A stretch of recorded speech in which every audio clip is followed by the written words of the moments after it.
Okay, but I think I have to address the baby in the room. I think it's definitely incredible, like the opportunity to be able to spend time with your kids. What's interesting about all three of us is that we have international investors, which is not necessarily common for Norwegian startups. I think in Norway, sometimes maybe the sales comes a little bit late in the process. We also actually met our investor at Slush, so it really shows the value of having those physical events where you can connect in person. It's so different. Yeah, I'm sitting here with my daughter on my lap, I guess. Yes. For this session. Thanks for helping entertain her while we have this chat. Our team is kind of like our founding team is three people who have a really strong product background, and I think what's been interesting for us is kind of discovering that we as founders have to be the ones who not just build the product and understand the problem, but also have to focus on distribution. That has definitely been a learning thing for us. Like, you can't really bring somebody in who's going to fix that for you.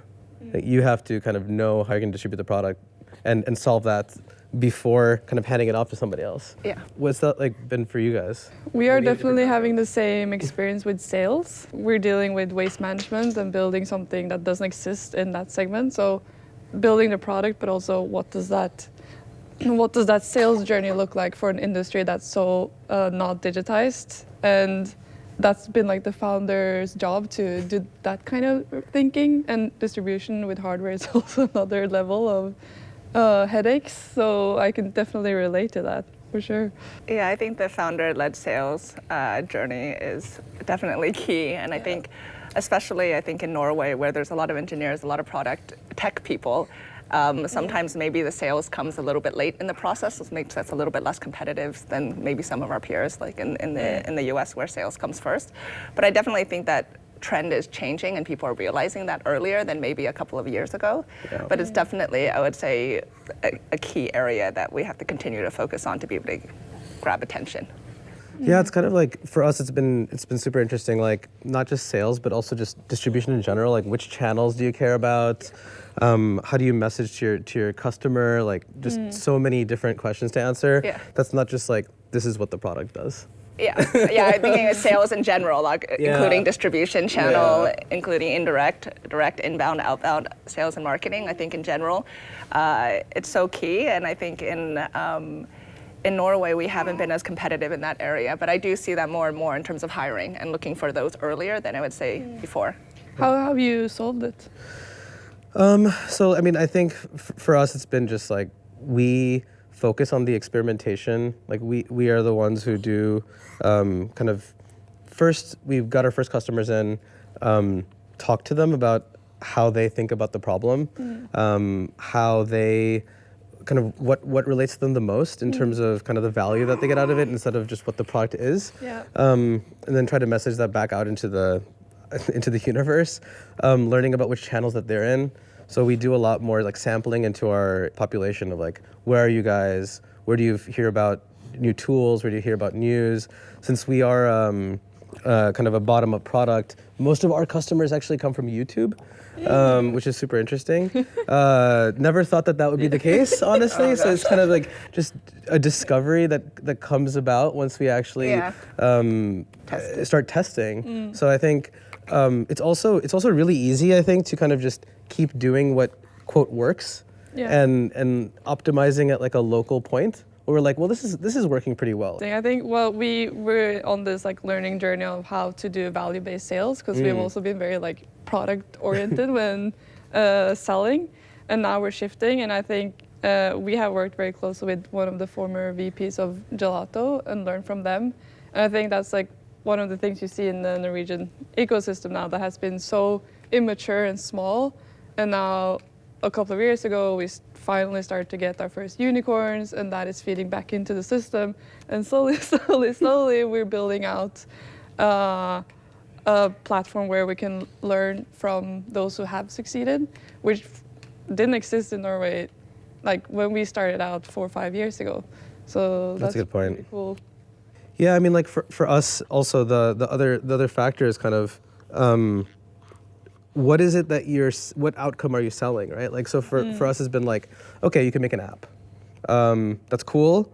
how many people care about that outcome versus either being like something bigger than that, right? It's like you can be a non-tech founder. Yeah. You can be like what you can be versus what you can create. Like those are two totally different outcomes that you can actually Absolutely. offer somebody. And I think that's also been a big learning for us. Is like from like the jobs to be done point of view. It's like, what are you selling? Are you selling kind of a value outcome, or are you selling kind of some other type of outcome as well? Yeah, we had the exact same journey because we also started selling before building, and that's why we decided to start the company. Yeah. But that was like the very like super early adopters, and now we're trying to like, okay, how can we translate that to something that resonates with more the like broader most old school industry there is. So definitely like they don't care about the features of our technology. But when we say we can cut 30 to 40% of your costs, that's when they start like catching interest. So the business value really drives a it's- lot. Are there any like other European markets where you feel like this is like they're really crushing this like go-to-market game? I heard from our investors that one of the benefits of Norway is that the market is so small, so that we're forced to think outside of Norway from the get-go. While if the companies from France or Germany, the markets are already quite big, so they don't think globally from the first day. So I think that could be a positive side, but I do agree that we are still lacking that mindset. I haven't seen any other ecosystem in Europe that can compete with the American way of thinking around those things. Yeah, I guess it's kind of like a leading the witness kind of question. Two Americans in here on the couch. Where do you think we can learn from? No, but I do think that's a good opportunity for, well, you guys have to tell if Norway is the right place to start a company, and I think there are many reasons to why it's difficult. But Norway have a lot of technical expertise, and we have a huge oil industry, and we have a lot of engineers. So it could be a really good match with the more commercial thinking. And I see some companies, they have their tech team in Norway, kind of like a developing country, and then the sales efforts are in the US, which is quite an interesting setup. I think that like, I mean, you see the trend now where there's a lot of kind of small startups, like that's kind of like becoming like a big thing. It's like small teams growing to kind of big numbers. And that I feel like makes it even more possible to build a company out of Norway where it's like you care about getting extremely good talent, good quality of life, and then you actually can build a team that is so strong on the kind of doing more per person than ever before, which makes it possible to build a small team out of Norway as opposed to like in the US you have access to all this talent, but you don't need to necessarily grow your company to 1,000 employees right away.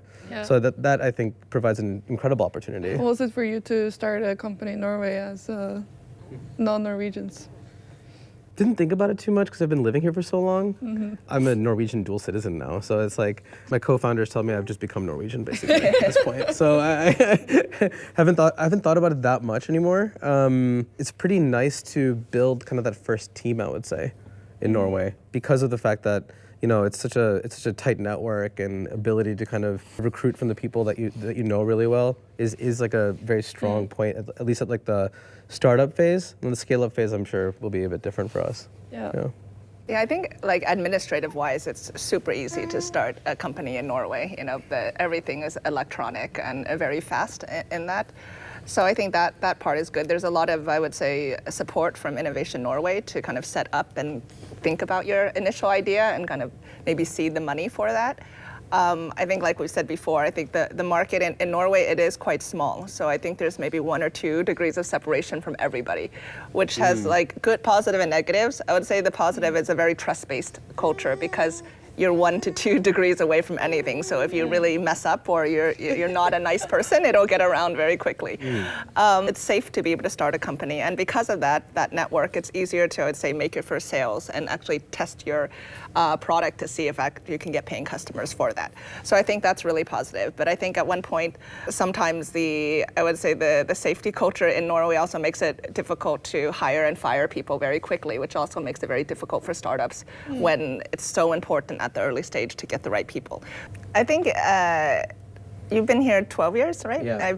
I've been here around 15 years, and I think I've seen the change in Norway, since we first moved. I think when I came in 2009, there were like 3 Mexican restaurants, mucho más, I think. And since then, it's been a lot more diverse, which is really great, and so many more options than there were 15 years ago. And I think that internationalization is really good for Norway. And I think what's interesting about all 3 of us is that we have international investors, which is not necessarily common for Norwegian startups. A lot of Norwegian startups start with just the Norwegian investor base and kind of grow from there, and then maybe go Nordic from there. But love to get your thoughts on how you attracted international investors and why they were interested in your company, and just the growing interest, I think, of international investors coming to Norway. We see this more and more in the media. So love to get your thoughts on that and that change. Should I just give a huge plug for Oslo Innovation Week? Because Yeah, perfect. because one of our investors, Maki, based in Helsinki, we met them at Oslo Innovation Week. Oh, did you? Yeah. So Didn't know this before I there asked you the go. Yeah, no, that wasn't yeah, we didn't plant that necessarily. But we met in person at Oslo Innovation Week. I think at the time we started Data Button in 2021, and we were still kind of coming out of the pandemic, and a lot of things were happening over Zoom. So we hadn't actually met too many people in person. So I think that actually helped a lot to kind of actually connect with people in person and have those dialogues. Yeah. So that was one of them. I'll plug Kjetil from Sondo, who is a good friend of mine and one of our early investors. And they have done a really great job of kind of providing a service to Norwegian startups, which is they can, and also to VCs abroad, which they connect Norwegian startups with VCs kind of from all over the world, and that's kind of their value prop, and that's been a huge, I think, boost to the ecosystem. But we also actually met our investor, Brick and Mortar Ventures, at Slush. Okay. Oh, very cool. Yeah, just randomly we were sitting and watching pitches, and I started talking to the guy next to me, and it turned out that was one of them. So it really shows the value of having those physical events where you can connect in person. It's so different. We stayed in touch over 1.5 years, and they saw our progress. So yeah, in the beginning I was hesitant to spend too much time on those kind of investor events, but then in hindsight I see how important it has been to build those relationships over time. More and more investors I'm talking to are paying more attention to the Nordics and Norway, especially from a sustainability angle and with the energy transition. And I do think our reputation is growing out there. And for the same reasons that I talked about before, that the market is small, you're forced to think global. Yeah, I think definitely we have a Belgian VC investing in us, and I definitely think it was more based on the founder and the relationship versus Norway as a country. I think, especially at that time, there wasn't that much known about Norway. They were just kind of looking at the founder. I think now Norway, given unfortunately some of the government actions, it's more of a question that comes up, being how's it going in Norway? That maybe wouldn't have brought up earlier, but hopefully that will change. I think that. Like you said, I think around sustainability, I think the Nordics and Norway have a really great opportunity to lead in this area when a lot of the other areas within the US or Europe are going down. It's actually a really great opportunity for Norway to take the lead in this, and I think that people see this as an opportunity. So I think that's really great, and for Norway to just keep pushing in this direction, because there is so much, I think, inherent trust in Norwegians somehow, that people think Norwegians are, really great and trustworthy, and it is a great place to raise children and to have, a nice, well-balanced life. So I think that brand of the Nordics, actually caring, trust-based, caring about kids, really will help with the whole sustainability mindset also and the growth. So I think it's definitely something to propel forward around that. I think the trust part is quite funny. In one of our recent board meetings, the American investor was like, I love that you're so honest. Just share your struggles. And I was like, what? Am I not supposed to? It was like, well, a lot of people hide it, and then it's difficult for the investors to actually help and solve those challenges. Yeah, it's treating them as stakeholders that are outside versus as part of the team. Yeah, I'm thinking we're in this together now. This has to work. Okay, but I think I have to address the baby in the room. And that's probably one of the biggest selling points of Norway, the work-life balance and ability to both like establish a family and a company. I would really like to hear your experiences on that. Yeah, I mean, I think it's definitely incredible, like the opportunity to be able to spend time with your kids. I think the fact is, like, when you're starting a company, you kind of just are at 150% a little bit more than you are at 50% or 100% leave. Which is why I'm here with my daughter. But I think it's also it's important that both partners actually are able to have a career and time and all these things as well. So it's not just that I can spend time with my daughter. It's also that my wife can work and do things that are important to her as well, outside of just being a parent. So I mean, I love it. It's a little bit crazy right now, but it's amazing. Yeah, I have 3 kids. 7, 10, and 13, and I think it's really great to have kids in Norway. So I'd say for anybody who's thinking of having kids or wanting to understand how it is to live in the Nordics, it's just the trust mentality and taking care of the kids, and you can see a country how good it is by the way that it treats its children, and that you definitely understand that when you lived in Norway. I'm from the Bay Area, from Silicon Valley, and talking to some of my high school friends that are there, and they're struggling even with their big tech incomes because the daycare is so expensive. A few $1,000s a month per child makes it really difficult. For that, I appreciate Norway. You both have the hustle mentality, but you also have the work-life balance that kind of balances out, so you can make these longer strategic decisions. So we see that in recruiting too. So especially like the top talents, they tend to care more about the holistic life. Yeah. So what we actually did in Sensorita is that we implemented the 1 extra day off every month. We have a Sensorita day, which is the final Friday of every month. Yeah. Because of that day, that whole week, kind of the efficiency kind of changes because you don't have the Friday to like catch up on things. In terms of priorities, you're like, okay, what do we have to get done this week? And I think for recruiting and retention as well, it adds up to quite a lot of days in the year. That's something we've done, which I think could be really difficult to do in Silicon Valley, for example.